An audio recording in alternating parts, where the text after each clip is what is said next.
ഇന്ന് നമ്മോടൊപ്പം അതിഥിയായി എത്തിയിട്ടുള്ളത് ബ്രദേഴ്സ് വാണിമേലിൻ്റെ നേതൃനിരയിലെ പ്രധാനിയും വാണിമേലിൻ്റെ സ്വന്തം ഡിവൈഎസ്പിയുമായ MP ആസാദാണ്. വാണിമേലിൻ്റെ ചരിത്രത്തിൽ തന്നെ അടയാളപ്പെടുത്തുന്ന രീതിയിൽ ഒരു വലിയ ജനകീയ സംരംഭമാണ് ബ്രദേഴ്സ് വാണിമേലിൻ്റെ 6 കോടിയോളം രൂപ ചെലവഴിച്ചുള്ള ഈ ഡയാലിസിസ് സെൻറ്റർ. ഈ ഒരു വലിയ ഉദ്യമം തുടങ്ങാൻ വേണ്ടിയുള്ള ധൈര്യം, ആത്മധൈര്യം ഈ കമ്മിറ്റിക്ക് എങ്ങനെയാണ് ലഭിച്ചത്? വാണിമേലിൻ്റെ ചരിത്രം എടുത്ത് നോക്കുകയാണെങ്കിൽ ജനങ്ങൾക്ക് ആവശ്യമുള്ള ഒരു സംരംഭം അത് ജനങ്ങൾ തോളിലേറ്റില്ലെങ്കിൽ അത് വിജയിപ്പിച്ചൊരു ചരിത്രമാണ് നമുക്ക് ഉള്ളത്. നമ്മുടെ പാരമ്പര്യം അതാണ്. നമ്മൾ എടുത്തു നോക്കിക്കഴിഞ്ഞാൽ തന്നെ വാണിമേൽ പാലത്തിന് ഇതേപോലെ ഒരു വിരുന്ന് 1960കളിൽ നടത്തിയായിട്ട് നമുക്കറിയാം. അതുപോലെ നമ്മുടെ ക്രിസൻ്റ് ഹൈസ്കൂളിൻ്റെ ഫണ്ടിങ്ങിൻ്റെ പേരിൽ ഒരു സംരംഭം നടത്തി. അതേപോലെയുള്ള ജനങ്ങൾക്ക് ആവശ്യമുള്ള സാധനമാണെങ്കിൽ അത് ജനങ്ങൾ ഏറ്റെടുക്കുമെന്നുള്ള വാണിമേലിൻ്റെ ആ ഒരു ചരിത്രത്തിൽ നിന്നാണ് നമുക്ക് അങ്ങനെ ഒരു ധൈര്യം വന്നത്. കൂടാതെ ബ്രദേഴ്സ് എന്ന് പറയുന്നൊരു പെട്ടെന്ന് വന്നൊരു സംരംഭമല്ല, 1989 മുതൽ പ്രവർത്തിച്ചു വരുന്നതാണ്. അപ്പോൾ അതിൻ്റെ അടിത്തറ എന്ന് പറയുന്നത് ജനങ്ങളുമായിട്ട് ബന്ധപ്പെട്ടുകൊണ്ട് തന്നെയാണ്.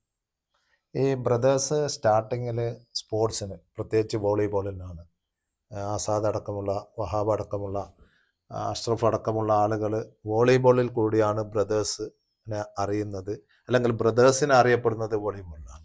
ഈ പെട്ടെന്നുള്ളൊരു മാറ്റത്തെ എങ്ങനെയാണ്?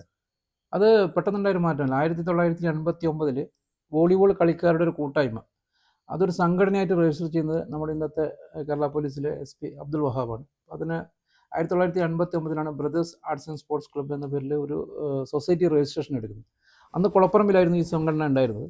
പക്ഷേ 92 നമ്മുടെ കുളപ്പറമ്പ് ഗ്രൗണ്ട് നഷ്ടപ്പെട്ട സമയത്ത് വോളിബോൾ കളി കൊപ്രക്കളത്തിലേക്ക് മാറിയ സമയത്ത് ഈ ഒരു സ്ഥാപനം കൊപ്രക്കളം ഭാഗത്തേക്ക് ഷിഫ്റ്റ് ചെയ്യും. അതിൻ്റെ പ്രവർത്തനം വോളിബോളിനെ ബേസ് ചെയ്തുകൊണ്ടായിരുന്നു പ്രവർത്തനം ആരംഭിച്ചത്. 2004 നമ്മുടെ ഈ ഒരു ആരോഗ്യ മേഖലയിലേക്ക് കടന്നു വരുന്നത്. കാരണം നമ്മുടെ കൂടെയുള്ള ഒരാളുടെ നാട്ടുകാരൻ്റെ ഒരു കിഡ്നി ഫെയിലിയർ, അന്ന് ഡയാലിസിസ് എന്ന് പറയുന്നത് വളരെ അപൂർവമായൊരു സംഭവമായിരുന്നു, വളരെ ചിലവേറിയൊരു സംഭവമായിരുന്നു. അപ്പോൾ ആൾക്കാർ ഡയാലിസിസ് ചെയ്യാൻ വേണ്ടിയിട്ട് കോഴിക്കോടും മറ്റൊക്കെ പോകുന്ന ഒരു സംഭവം. അത് നമ്മൾ ഒരു ദിവസം രാത്രി 2 മണിക്ക് ഒരു കളി കഴിഞ്ഞ് തിരിച്ചു വരുമ്പോഴാണ് ഭൂമി നദിക്കിൽ നിന്ന് ഒരാൾ പുലർച്ചയ്ക്ക് 2 മണിക്ക് ടൗണിൽ നിൽക്കുന്നത് കാണുന്നത്. അപ്പോൾ ഒന്ന് ചോദിച്ചപ്പോൾ കോഴിക്കോടൊക്കെ ഡയാലിസിസ് ചെയ്യാൻ വേണ്ടിയിട്ട് 2 മണിക്ക് ജീപ്പിൽ പോവാണ് അന്നത്തെ കാലത്ത്. അപ്പോൾ ആ ഒരു 2004 ജീപ്പിൽ പോയിട്ട് അവിടെ നിന്ന് തിരിച്ചിട്ട് ഡയാലിസിസ് ചെയ്ത് വരുമ്പോഴേക്കും കൂടെ ഒരാൾ വേണം, വണ്ടി വേണം, അവിടുത്തെ ചിലവ്, ഇങ്ങനെ ഒരു ആവശ്യം കണ്ടപ്പോഴാണ് നമ്മളൊരു ജനകീയമായ രീതിയിൽ തണൽ ഡയാലിസിസ് നടത്തുന്നത് കാണുകയും അവരുമായിട്ട് സഹകരിച്ചുകൊണ്ട് 4 മെഷീൻ മേടിച്ചു കൊടുക്കുന്നൊരു സംരംഭം ആരംഭിക്കുന്നു. അതിൽ സ്റ്റാർട്ടിങ്ങിൽ നേരിട്ട വെല്ലുവിളി എന്തൊക്കെയായിരിക്കും? പ്രത്യേകിച്ച് ആ സമയത്ത് 2004 ഒരാളെ പ്രയാസങ്ങൾ അറിഞ്ഞ് അത് തണലുമായില്ലെങ്കിൽ ഇത് ഡയാലിസിസ് മെഷീനൊക്കെ വാങ്ങിക്കൊടുക്കാനുള്ള ആ ഒരു അവസരത്തിൽ ഏതായാലും പെട്ടെന്ന് ഒരു സന്നദ്ധ സംഘടന എന്നുള്ള നിലക്ക് നേരിടേണ്ടി വന്ന വെല്ലുവിളികൾ എന്തൊക്കെയായിരിക്കും? പ്രത്യേകിച്ച് സാമ്പത്തികമായിരിക്കുമല്ലോ. അതെ, അന്ന് ഈ കിഡ്നി ട്രാൻസ്പ്ലാന്റേഷൻ അല്ലെ ഡയാലിസിസ് എന്ന് പറയുന്നത് വളരെ ചിലവേറിയൊരു സംഭവമായിരുന്നു. അപ്പോൾ നമ്മൾ വർഷത്തിൽ വോളിബോൾ കളി നടത്താറുണ്ട്. അതിൽ നിന്ന് കണ്ടെത്തുന്ന ഫണ്ട് ഈ വിദ്യാഭ്യാസ മേഖലയിലേക്കും മറ്റൊക്കെ ആയിട്ടുള്ള രീതിയിലായിരുന്നു ചെലവഴിച്ചുകൊണ്ടിരുന്നത്. 2004 ഈ ഒരു ആരോഗ്യ മേഖലയിലേക്ക് ഇതിൻ്റെ ഒരു പ്രവർത്തനം വ്യാപിപ്പിക്കുന്നത്.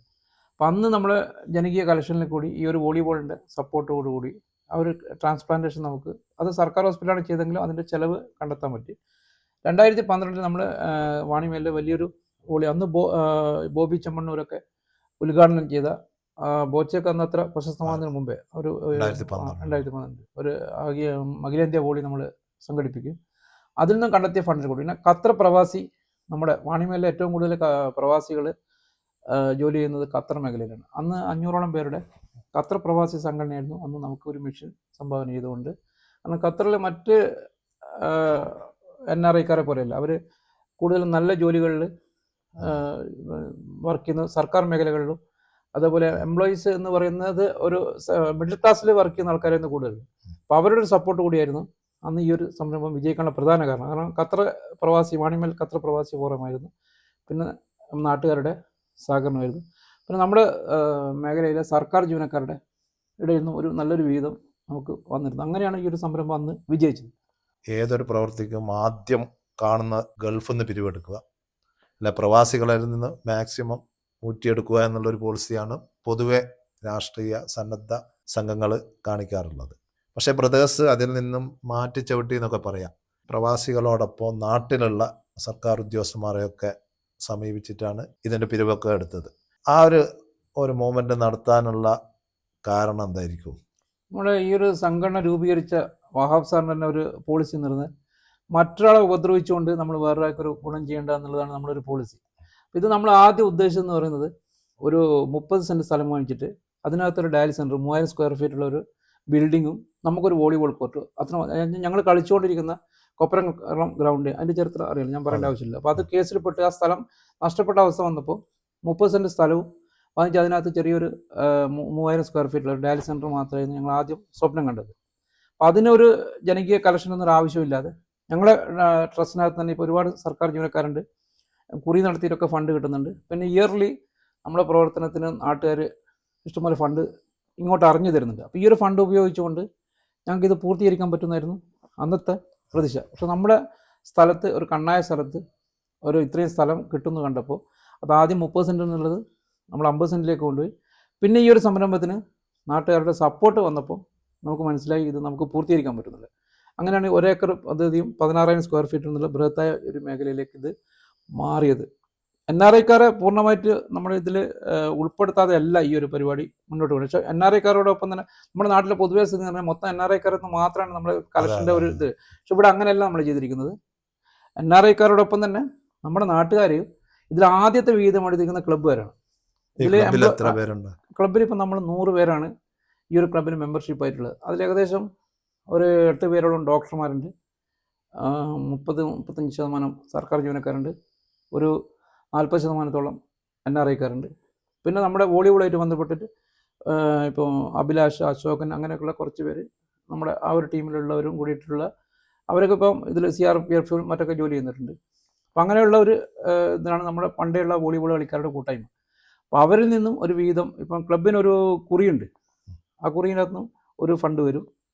അതേപോലെ പിന്നെ നമ്മുടെ ഒരു എല്ലാവരും കൂടിയിട്ട് ഒരു ഇനീഷ്യൽ എമൗണ്ട് എടുത്തുകൊണ്ടാണ് ഇതിൻ്റെ സ്റ്റാർട്ടിങ് വരുന്നത്. അപ്പോൾ അങ്ങനെ ഒരു നമ്മുടെ സങ്കല്പത്തിന് 3000 സ്ക്വയർ ഫീറ്റ് 30 സെൻറ്റ് സ്ഥലമായിരുന്നെങ്കിൽ ഈ ഒരു ജനകീയ കളക്ഷൻ്റെ ആവശ്യം വരുന്നില്ലായിരുന്നു. പക്ഷേ ഈ ഒരു രീതിയിലേക്ക് മാറിയപ്പോഴാണ് ഈ ഭൂമി കൂടുതൽ. അതെ, നമുക്ക് ഇപ്പോൾ നമ്മുടെ നാട്ടിൽ ഇല്ലാത്തൊരു സംഭവമാണ് ഗ്രൗണ്ട് എന്ന് പറയുന്നത്. കാരണം ഇന്നത്തെ കുട്ടികളുടെ ഒരു പ്രധാന പ്രശ്നം എന്ന് പറയുന്നത് അവർക്ക് വൈകുന്നേരങ്ങളിൽ ചിലവഴിക്കാൻ ഒരു ഇടമില്ല എന്നുള്ളത്. അതുപോലെ പ്രായമായ ആൾക്കാർക്ക്, പണ്ടൊക്കെ നമ്മുടെ നാട്ടിൽ കൊപ്പരക്കളത്തിലൊക്കെ വന്നിരിക്കുന്ന പ്രായമായ ആൾക്കാരുണ്ട്, അവർക്ക് ഇരിക്കാനൊരു സ്ഥലമില്ല. അതോടൊപ്പം തന്നെ ഈ കുട്ടികളെ കളികൾ എന്ന് പറയുന്നത് ഇന്ന് ടർഫിൻ്റെ കൾച്ചറിലേക്ക് മാറിയിരിക്കുക. അത് ഭയങ്കര ഒരു ഇതാണ്. കാരണം രാത്രി 8 മണിക്ക് ശേഷമാണ് കളിക്കാൻ പോകുന്നത്.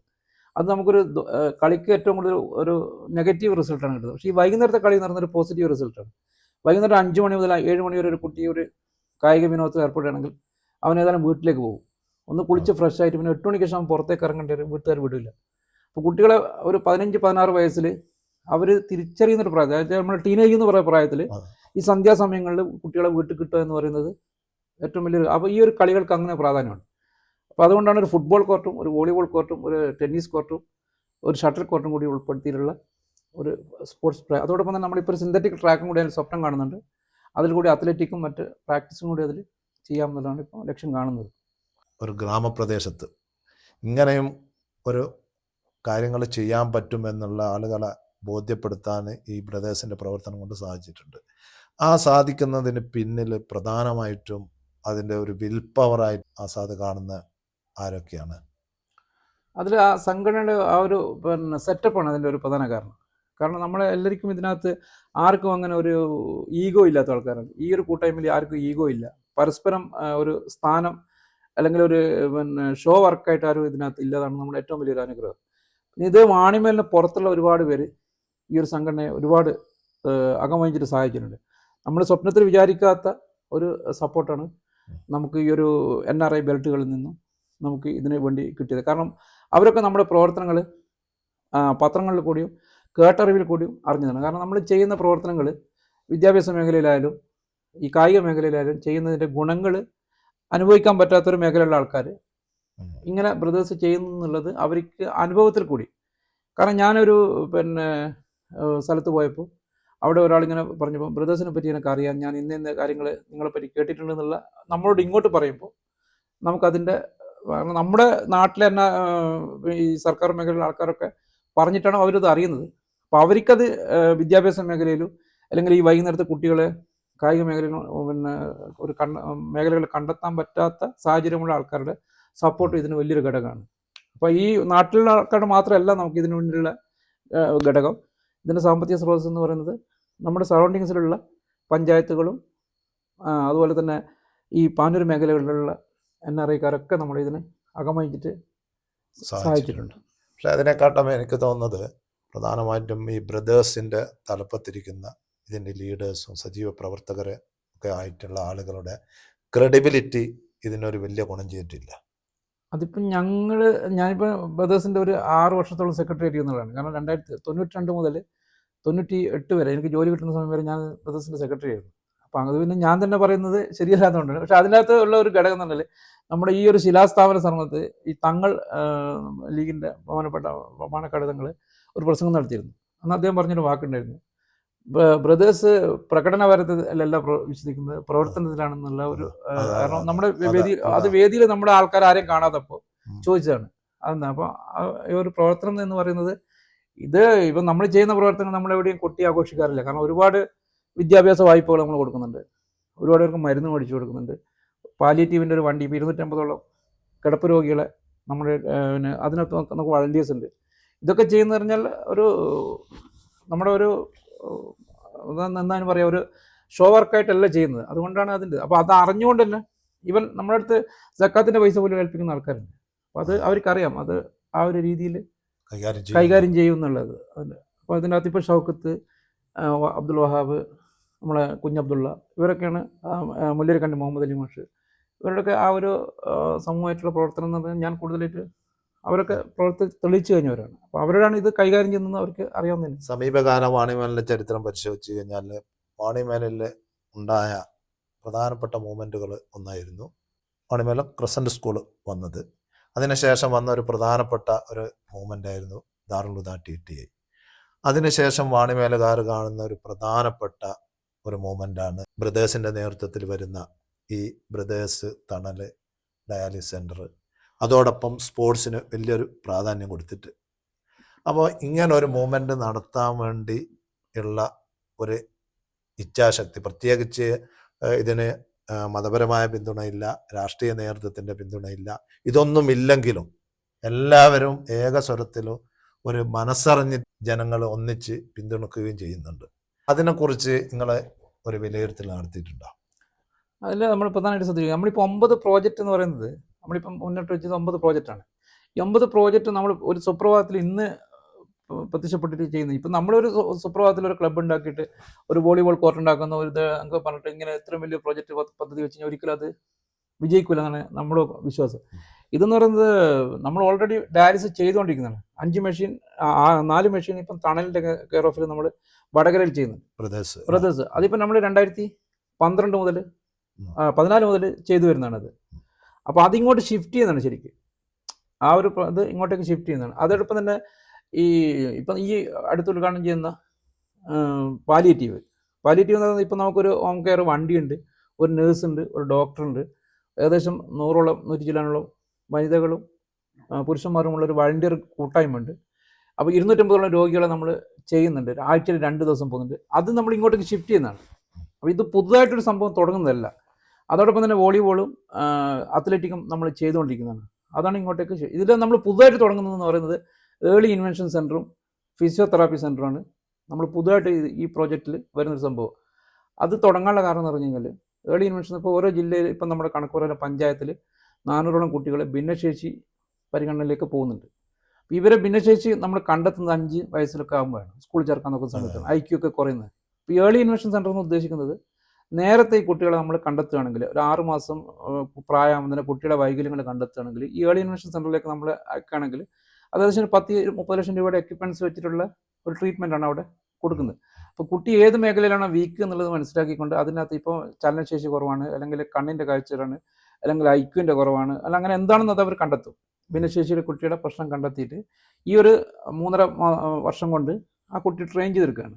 അപ്പോൾ സ്വാഭാവികമായിട്ട് ചെറുപ്പത്തിൽ നമ്മൾ പഠിക്കുന്ന കാര്യങ്ങൾ കുട്ടി പ്രായത്തിൽ കുട്ടിക്ക് ജനറൽ സ്കൂളായിട്ട് മിങ്കിൾ ചെയ്ത് പോകാൻ പറ്റും. അപ്പോൾ സമൂഹത്തിൽ ഭിന്നശേഷി കുട്ടികളുടെ എണ്ണം കുറക്കാന്ന് ഏർലി ഇൻവെൻഷൻ, അതാണ് നമ്മൾ പുതുതായിട്ട് തുടങ്ങാൻ പോകുന്നൊരു സംഭവം. പിന്നെ നമ്മൾ പുതുതായിട്ട് തുടങ്ങുന്നൊരു സംഭവം എന്ന് പറഞ്ഞാൽ ഈ സ്ട്രോക്ക് ഇപ്പോൾ നമ്മുടെ അസുഖം കൂടിക്കൊണ്ടിരിക്കുകയാണ്. ഇപ്പോൾ അതിൻ്റെ ഇപ്പോൾ ഈ ഒരു പുതിയ ട്രെൻഡാണത്. സ്ട്രോക്ക് അസുഖം കൂടിക്കൊണ്ടിരിക്കുന്നത്. സ്ട്രോക്ക് വന്നു കഴിഞ്ഞാൽ അയാൾ റിക്കവറി ആയി കഴിഞ്ഞാൽ ഈ 6 മണിക്കൂറിൻ്റെ ഉള്ളിൽ ആ എമർജൻസി മെഡിസിൻ കൊടുക്കുകയാണെങ്കിൽ അയാൾ റിക്കവറി ആയിട്ട് വരും. അയാൾക്ക് ഏത് ഭാഗത്താണ് ചലനശേഷി ആ ഭാഗത്ത് പിന്നെ ഫിസിയോതെറാപ്പി ചെയ്യലാണ്. അപ്പോൾ ഒരു പ്രായമായ ഒരാൾ കടന്നുപോയി കഴിഞ്ഞാൽ അയാൾ ആംബുലൻസിൽ കയറ്റിയിട്ട് എവിടെയെങ്കിലും ഫിസിയോതെറാപ്പി കൊണ്ടുപോയി ചെയ്ത് തിരിച്ചു കൊണ്ടുവരുന്നതിന് ഭാരിച്ച ഒരു ചിലവാണ്. ഇപ്പോൾ വീട്ടിലാൾ കുറവാണ്, അങ്ങനെയൊക്കെ വരുന്നത്. ഈ ഹോം കെയറുകാർ ഇവരെ നമ്മുടെ സെൻറ്ററിലേക്ക് എത്തിച്ചിട്ട് അവിടുന്ന് ഫിസിയോതെറാപ്പി ചെയ്യുകയാണെങ്കിൽ അവർക്ക് റിക്കവർ ചെയ്ത് വരാൻ. അപ്പോൾ അത് ഏകദേശം ഒരു 30-25 ലക്ഷം രൂപയുടെ എക്യുപ്മെൻറ്റ്സ് വെച്ചിട്ടുള്ളത്. അത് രണ്ടാണ് ഇപ്പോൾ നമ്മൾ പുതുതായിട്ട് തുടങ്ങുന്നുള്ളൂ. ബാക്കി ഉള്ള ഇതൊക്കെ നമ്മുടെ മുമ്പേ ഉള്ള പദ്ധതികളാണ്. ഇത് കുട്ടികളുടെ പാർക്ക്, അതുപോലെ പ്രായമായവർക്ക് ഇരിക്കാനുള്ള കേന്ദ്രങ്ങളൊക്കെ നമ്മൾ ഓൾറെഡി നമ്മുടെ നാട്ടിൻപുറത്ത് ഉണ്ടായിരുന്നു. അത് നഷ്ടപ്പെട്ടു പോയതാണ്, അത് തിരിച്ചെടുക്കുന്നതാണ്. അത്ലറ്റിക് നമ്മൾ ഓൾറെഡി ചെയ്തുകൊണ്ടിരിക്കുന്നതാണ്. അപ്പോൾ ഇതിലൊന്നും പുതുതായിട്ട് വരുന്നില്ല. 89 നമ്മൾ ചെയ്തു വരുന്ന സമയമല്ല, ഈ ഒരു ആരോഗ്യ മേഖലയിലേക്ക് കടന്നതിന് ശേഷമുള്ള പ്രവർത്തനങ്ങളൊന്നും ഇങ്ങോട്ട് ഷിഫ്റ്റ് ചെയ്യുന്ന മാത്രമേ ഉള്ളൂ.